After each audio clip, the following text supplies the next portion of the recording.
I'd like to bring back in. Everybody rise, please.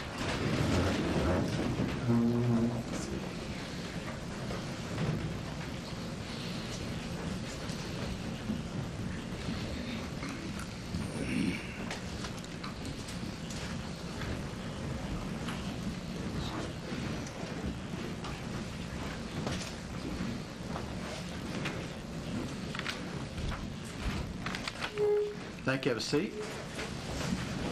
Any questions, Mr. Newman? Thank you. And ma'am, if you'll speak up a little bit louder and slow down a little bit, that'll help me hear. Yes, sir. Okay? Go ahead. Miss Macklin, you were telling us about that you had called Miss Stewart, and then that later Miss Stewart had called you back. Yes, sir. In the afternoon or evening of March 2nd, 2011. Yes, sir. And can you tell us about the conversation that you had start and try to go through it as slowly and methodically as you can? Yes, sir. I called Miss Madden. Well, I'm sorry. I apologize.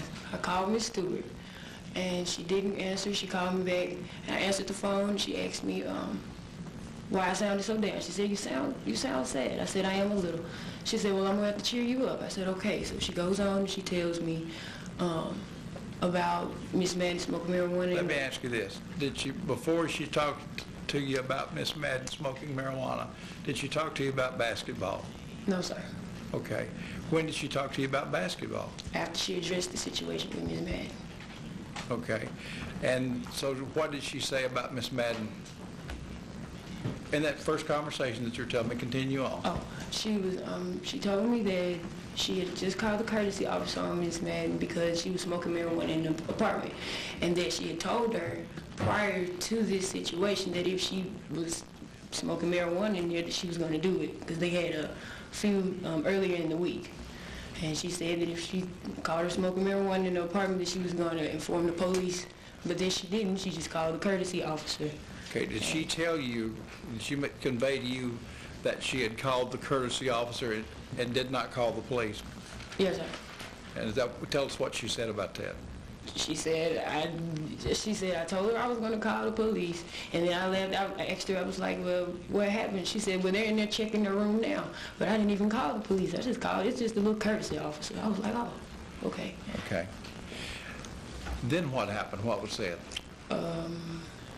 We laughed about it for a minute, a second, and then she went on to tell. I asked her about how she practiced that she had just gotten out of, and she was telling me that the boys were in the gym, and that I asked her about the Sun Belt conference that she was telling me when it was when she was beginning to tell me about the game. And usually that I always meet her and watch her play, and right before I could get to that, that's when Miss Madden walked in the room. Okay. How is it that you know that Miss Madden had somehow entered the apartment, into the bedroom? She came in and asked her, why didn't she tell her? Okay. Tell us exactly what you remember you hearing Miss Madden say. She came in the room and she asked Tina, why didn't you tell me? Tina was like, why didn't you tell me? And Miss Madden was like, I don't have to tell you anything. And Tina was like, I don't have to tell you anything. Get out of here with that. Like, I don't have to tell you anything, I guess. And that's when I heard Tina ask her. Okay, let's remember you need to go a little slow. You're kind of on 78 RPM and we're on 45. Sorry. All right, can you slow down and tell us again? She came in the room and she asked her, why didn't you tell me? And Tina was like, why didn't you tell me? And Miss Madden was like, I don't have to tell you anything. And Tina was like, I don't have to tell you anything. Get out of here with that. That's when I heard Tina ask her to don't put her hands on her. She asked her twice. And then after that, I heard the disruption, the fighting. You heard her say, don't put your hands on me. Yes, sir. And you say you heard her say that twice. Yes, sir. Did she say the exact same thing twice, or did she say it different the second time? She said it a little different the second time. I want you to tell the jury exactly what you heard. Exactly what I heard? Please. Well, the first time she said, don't put your hands on me. And the second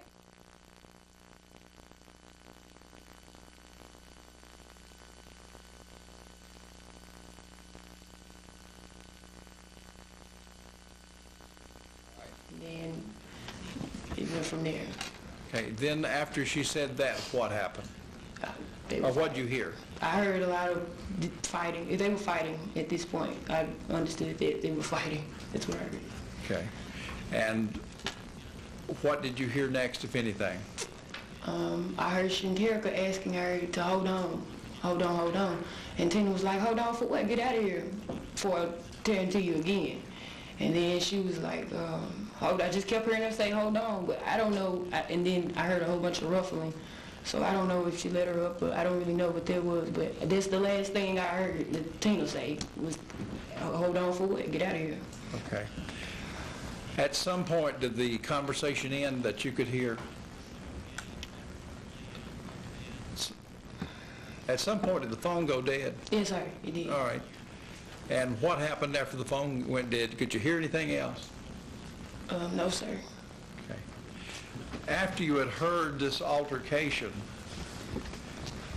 and then you heard the phone go dead, what did you do next? I called her. Did you get any answer? No, sir. And you realize we have the phone records and we can establish your times of calling. But what is your phone number? 901. Is that the number that you called on? Yes, sir. Okay. And do you remember how many times you called? 3 or 4. 3. Okay. No more than 4, though. Okay. And on any of the phone calls, did you ever receive an answer? No, sir. Were you concerned? A tad. Can you tell me why? Well, I just heard my best friend fighting, and the phone went dead, and I was screaming, hello, hello, hello. I got nothing from that. And then it went dead, so at this point, I don't know. I don't know if this, what I'm supposed to feel other than something might be wrong. When did you find out that Tina Stewart had been killed? About an hour and a half later, I received a phone call. And who did you receive a phone call from? My cousin. And your cousin, do you know how your cousin knew that Tina Stewart had been killed? She received, it was on the news, but she received a phone call from one of our prior coaches who had been down here and travel. And I guess the news got to them first, and they called her, and she called me. Okay. If I could have a second.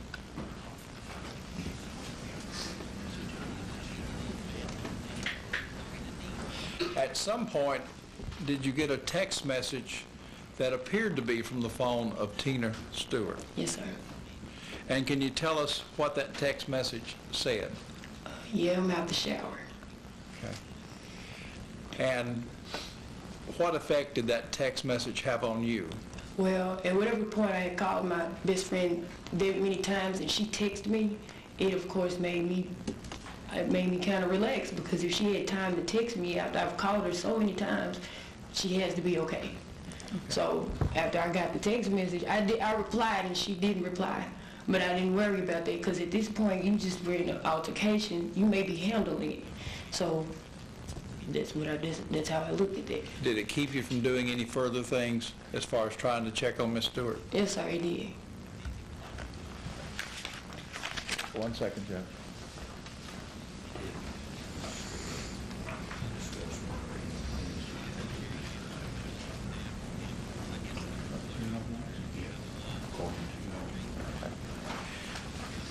As far as Miss Stewart, did she discuss any plans with you as far as what she would be doing with Mr. Anuna that night?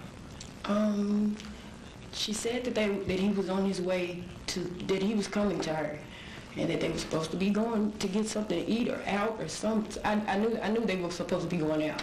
I'm not specifying where or what, but I knew that he was coming to her, and he was on his way, and she was trying to get prepared. She was finna get in the shower for this. So our conversation really wasn't about to be that long. She was just calling me back at that point. All right. Thank you. Yes, sir. Question, Mr. Rankin? Ms. Macklin, you said you've known Ms. Stewart about 6 years. Is that right? Yes, sir. And if your phone records indicate that this entire conversation lasted 4 minutes and 45 seconds, you wouldn't dispute that, would you? No, sir. It was a real brief conversation. Right. And when y'all grew up in Memphis, y'all were about the same age? About, yes, sir. And y'all were athletes from rival high schools. Would that be right? Yes, sir. And so the call from Miss Stewart, I think you said she was calling you back. Is that right? Yes, sir. And that came at 6:04. Yes, sir. All right. Now, did you follow her on Twitter? No, sir. Okay. Now, when you talked to Miss Stewart on March the 2nd at 6:04, that was the first time y'all had talked in several months. Yes, sir. That be true? And it was something along the lines of halfway through the conversation that, or tell me, at what part in the 4-minute and 45-second conversation until Miss Madden came to the door? Could you repeat the question? When did you first know, well, let me start over. At what point in the conversation did Miss Stewart bring up Miss Madden? It was the first thing she brought up. Okay, and I think you said that she was going to cheer. Did you tell her you were sad about something? She said that I sounded sad. Yes, sir. Okay, and she told you she had something that's going to cheer you up and make you laugh. Right. And that's when she told you that she had called the police on Miss Madden. Yes, sir. And what was that supposed to make you laugh about? It was a situation that she felt was funny and she was sharing with her best friend. Okay, and she thought it was funny, right? Right. And so then she told, did you know if the police was there at that point? Yes, I did know. They were currently checking the room when I was on the phone with her. Okay. And so then Miss Madden, Miss Madden and the police officer leave. Do you know anything about that? No, sir, I don't. Okay. And in this 4-minute and 45-second conversation, at some point, Miss Madden returns to Miss Stewart's room. Is that right? Absolutely. And tell me what you say you heard first. Why didn't you tell me?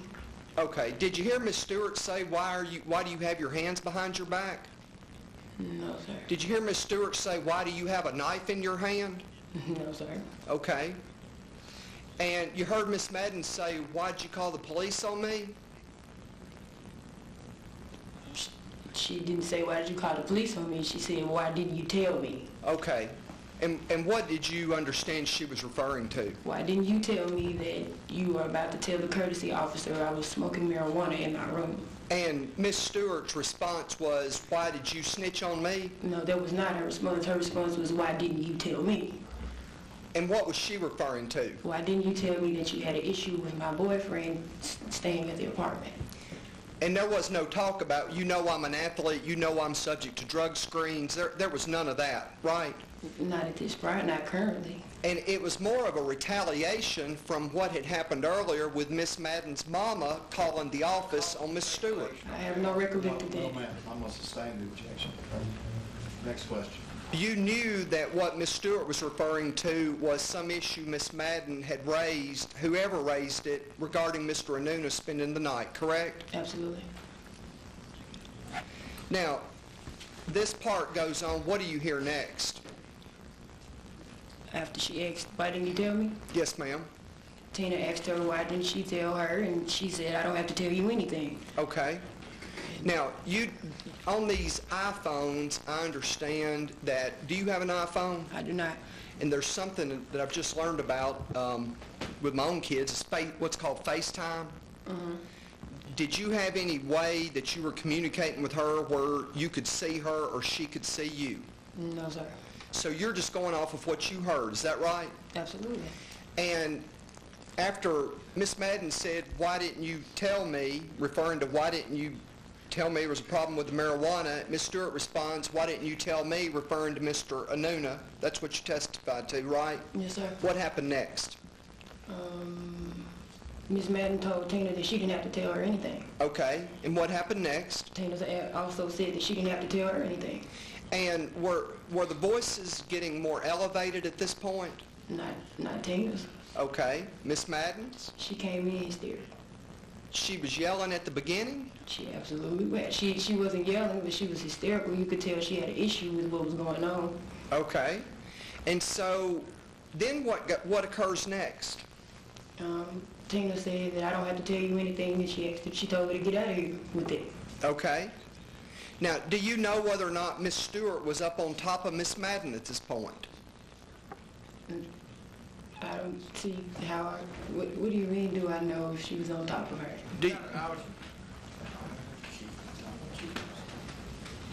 Any objection? Your Honor, obviously it calls for speculation. I mean, I'll sustain the objection. Next question. Do you know how close Miss Stewart was to Miss Madden when Miss Stewart said something about putting her hands on her? Do I know how close they were? Yes. In distance, she was reaching distance. Okay. And do you know that because of something Miss Stewart told you? I know that because she asked her to don't put her hands on her twice. And you don't know if that was where Miss Madden was turning around and made contact with Miss Stewart, do you? I don't know if what? You don't, when Miss Stewart, if we're going with what you're telling us, when Miss Stewart said, "Don't put your hands on me," you don't know that that's not when Miss Madden was turning to leave and Miss Stewart was over the top of her, do you? No, I don't know that. And the next thing is a fight? Yes, sir. Okay. And during the course of the fight, you heard Miss Madden trying to get away from Miss Stewart, correct? Mm-hmm. And you heard Miss Madden saying, hold on, is that right? Yes, sir. And I think a minute ago you said that Miss Madden was wanting Miss Stewart to stop, is that right? Yes, sir. And whenever, during this, you could hear, at some point, you thought Miss Stewart had Miss Madden's hair, had her by the hair of the head and had her down close to the floor, is that right? obviously that calls for speculation. I'm almost sustained. Ladies and gentlemen, that there's no proof of that. And so, just because Mr. Brandon asked it, the word got based on the proof that comes from this witness stand. So, Mr. Brandon, if you want to rephrase your question, ask if she knows these things. I do. Okay, go ahead, ask her how she knows that. How would you know that? How would I know what, sir? What- Do you recall telling me that at some point you believed that Miss Stewart had Miss Madden by the... She would believe would be improper opinion. I'll sustain. Could you hear Miss... Is there something funny, Miss Macklin? Not in this situation, sir. Okay. Do you recall... Was there at some point when you could hear Miss Madden begging Miss Stewart to let her go that you could hear Miss Madden very, very loudly? Yes, sir. And did that cause you to believe that Miss Madden's voice, her mouth, was close to the phone? Yes, sir. And is that at a point when you believe the phone was on the floor? Yes, sir. Your Honor, again, it's speculation as to where the two I'll people were. sustain. And I would ask that the defense counsel quit asking questions that they know is speculation. Okay, we'll see how we go. Go ahead, please.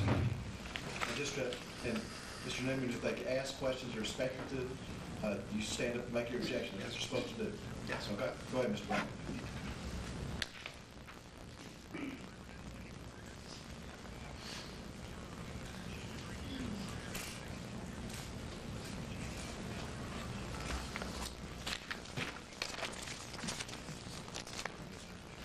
And during this time where you're saying Miss Stewart was telling Miss Madden to get out of the room, you also told us that Miss Madden was saying, I'm trying.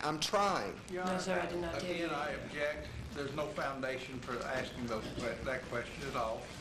So she didn't testify to that? She did not, Judge. Do you think she testified to that? Well, let me ask it this way. Sustain the objection, and ladies and gentlemen, disregard that question as well. Next question. Did you talk to Detective Taylor? Yes, sir. Did you make a statement to Detective Taylor? Yes, sir. And did you make that statement on March the 15th, 2011? Yes, sir. Almost 2 weeks after, almost 2 weeks, 13 days after this incident occurred. Yes, sir. Is that right? Yes, sir. Did you ever make a written statement? No, sir. Did you tell Detective Taylor that you heard Miss Madden saying, hold on, Yes, sir. and that Miss Stewart said, hold on for what? Get out of here. Yes, sir. And then the roommate said, I'm trying. Did you tell Detective Taylor that? No, sir. You don't know why he would have wrote that down if you didn't tell him that, do you? I didn't tell him that, sir. Well, you don't know why he would have written it down if you didn't, I right? didn't tell him that. Okay.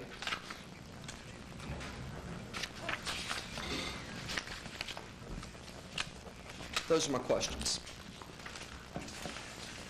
Other questions, Mr. Newman? Yes.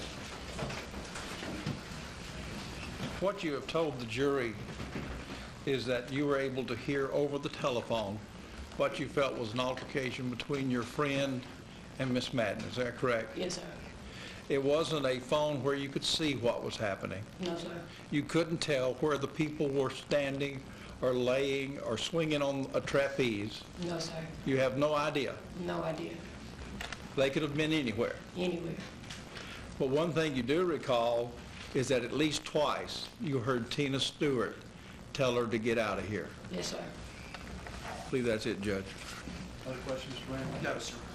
To bring back in. Everybody rise, please.